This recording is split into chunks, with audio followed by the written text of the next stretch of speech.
देखिए, आपने नया एम्प्लॉय हायर किया, उसने कुछ टाइम आपके साथ काम किया और जब वह काम में एक्सपर्ट हो गया तो उसने आपके कॉम्पिटिटर को ज्वाइन कर लिया।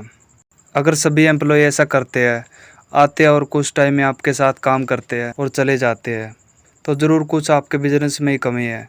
या तो आपके बिजनेस का इन्वायरमेंट उनके लिए अच्छा नहीं है, या आपके बात करने का तरीका उनको पसंद नहीं आता। आप हर काम में उनकी निगरानी करते हो, उन्हें बात बात पर टोकते हो। तो अपनी इस आदत को बदल लीजिए, नहीं तो आपका बिजनेस बंद होने में ज़्यादा टाइम नहीं लगेगा। 5 ऐसी स्ट्रेटजी दूंगा जिससे आपका एम्प्लॉय लॉन्ग टाइम के लिए आपके साथ काम भी करेगा और अपनी बेस्ट परफॉर्मेंस देगा। तो नंबर 1, अगर गलती बताए तो उससे पहले अच्छे काम की तारीफ़ करिए।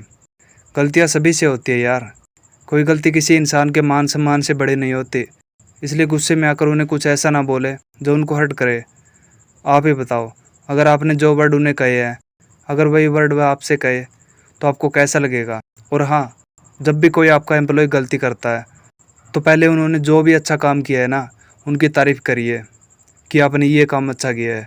अब ये तो है नहीं कि वह सारा काम ही अच्छे से नहीं करता, कोई काम तो उन्होंने अच्छा किया ही होगा। उस काम को ढूंढिए, उस काम की पहले तारीफ़ करिए और फिर उन्हें उनकी गलतियाँ बताइए। जब भी आप किसी से कोई काम ज़बरदस्ती करवाते हो तो वह उस काम को कभी भी अच्छे से नहीं करता। गलतियाँ सभी से होती है। अगर आप किसी से अच्छे से बात करते हो तो वह सभी कामों को अच्छे से करेगा। उसके मन में आपकी एक अच्छी इमेज क्रिएट होगी कि यार मैंने इतनी बड़ी गलती करी और इस बंदे ने मुझे कुछ कहा ही नहीं। इससे वह खुश होकर अच्छे से काम करेगा। नंबर 2, लेकिन वेकिन छोड़ दीजिए। ये जो लेकिन वर्ड है ना, ये कुछ बड़ा अच्छा नहीं है बिजनेस में। लाइक आपका एम्प्लॉय किसी काम को 90 से 95% सही करता है और दूसरे काम को वह 60% सही करता है। लाइक कार मैन्युफैक्चरिंग में एक एम्प्लॉय टायर फिट करने में एक्सपर्ट है और वह पेंट करने में कुछ अच्छा नहीं है, तो आप उसे कहते हो कि आप टायर फिट करने में तो बड़े अच्छे हो लेकिन पेंट करने में आप ज़्यादा अच्छे नहीं हो, तो उसको अच्छा नहीं लगेगा और वह उस काम को भी अच्छे से नहीं करेगा जिस काम में वह एक्सपर्ट है। आप उसे कहते हो कि आप टायर फिट करने में अच्छे हो लेकिन आप पेंट करने में ज़्यादा अच्छे नहीं हो।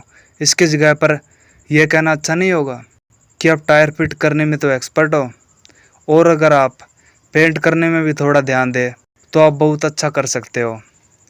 आप ऐसा करके देखिए और फिर जो रिजल्ट आएगा ना, वो आज से पहले कभी नहीं आया होगा। नंबर 3, जब भी उनसे कोई गलती हो ना तो उन्हें कह दे कोई बात नहीं, अगली बार ध्यान रखना। गलतियाँ सभी से होती है, आपसे होती है, मुझसे होती है, इस धरती पर जो भी इंसान है उन सभी से गलतियाँ होती है। अगर उस गलती के लिए उनको डांट फटकार दिया जाए तो क्या इस बात की श्योरिटी है कि वह दोबारा कभी गलती करेगा ही नहीं? अगर ऐसा हो ना तो आप उसे जितना मर्जी हो ना डांट दीजिए उसे, पर ऐसा कभी नहीं होता। आप उन्हें डांटे और उसके बाद फिर वह गलतियाँ करे ही ना। आप उन्हें डांटते हो और उसके बाद फिर वह गलतियाँ करने लग जाता है। एक टाइम ऐसा आता है जब आपकी बातों का असर ही होना बंद हो जाता है और फिर आपके पास एक ही ऑप्शन बचता है, उसे बाहर का रास्ता दिखाना। फिर आपको न्यू एम्प्लॉय की ज़रूरत पड़ती है, उसको एक्सपीरियंस देना पड़ता है। ऐसा करके आपका बहुत सा टाइम और पैसा वेस्ट हो जाता है। आपका पहले वाला एम्प्लॉय इससे बहुत अच्छा था। अगर आपने पहले ही उससे प्यार से बातें की होती तो वह और भी अच्छा काम कर सकता था। जब भी आपके एम्प्लॉय से कोई गलती हो जाए ना तो उसे बोल दीजिए कोई बात नहीं। Number 4, time to time salary.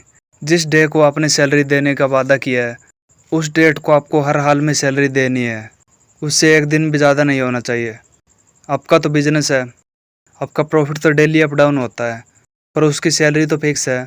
उसने पहले ही सब कुछ प्लान किया होता है। लाइक उसकी सैलरी 20,000 है तो वह पहले ही अपना बजट बना लेता है कि मैं 3,000 की शॉपिंग करूँगा, 7,000 मेरे घर खर्चे के लिए, 3,000 बच्चों की फ़ीस के लिए, 2 इधर उधर के लिए और 5,000 मैं सेविंग करूँगा। अगर उसकी पेमेंट डिले होती है तो उसका मूड ऑफ हो जाता है और फिर उसका काम में मन ही नहीं लगता। इससे अच्छा है आप एक फ़ंड बना लीजिए। जिस मंथ में आपको लगता है कि मेरी इनकम कम होगी, उस मंथ की सैलरी देने के लिए जिस मंथ में आपको ज़्यादा प्रॉफिट हुआ है आप उस फंड में डाल दीजिए। जो बाहर के अच्छे एम्प्लॉय हैं वो भी आपके तरफ अट्रैक्ट होंगे। लोग टाटा कंपनी में जॉब क्यों करना चाहते हैं? क्योंकि वहाँ पर इन्वायरमेंट अच्छा है। लोग ये कहते हैं अगर आपको प्रॉफिट कमाना है तो रिलायंस के शेयर खरीदो और काम करना है तो टाटा के लिए करो। नंबर 5, एक दिन रेस्ट करना सबसे ज़रूरी काम है, क्योंकि रेस्ट से ही बॉडी चार्ज होती है। अब आप कहोगे कि रेस्ट तो हम रात को नींद लेकर करते हैं, पर उसको काम से तो रेस्ट मिलना चाहिए ना। आप ही बताइए, बच्चों को संडे के दिन रेस्ट क्यों दिया जाता है? वह इसलिए होता है कि उसका माइंड रिफ्रेश हो जाए। अगर हफ्ते में 7 दिन स्कूल लगता हो तो बच्चा वैसे ही बोर हो जाएगा।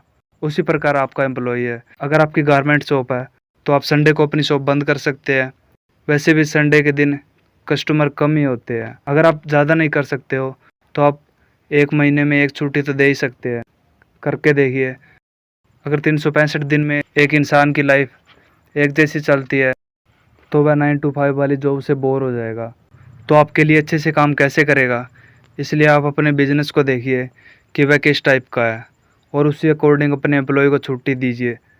अगर आप वीक में 1 छुट्टी दे सकते हो तो ये बड़ी अच्छी बात है। फॉरेन कंट्री में तो वीक में 5 दिन ही एम्प्लॉय काम करते हैं और फिर भी वे कंपनियां इतनी बड़ी बन चुकी है। देखिए, बिजनेस से बिजनेस बड़ा नहीं होता। काम को इफेक्टिवली करिए।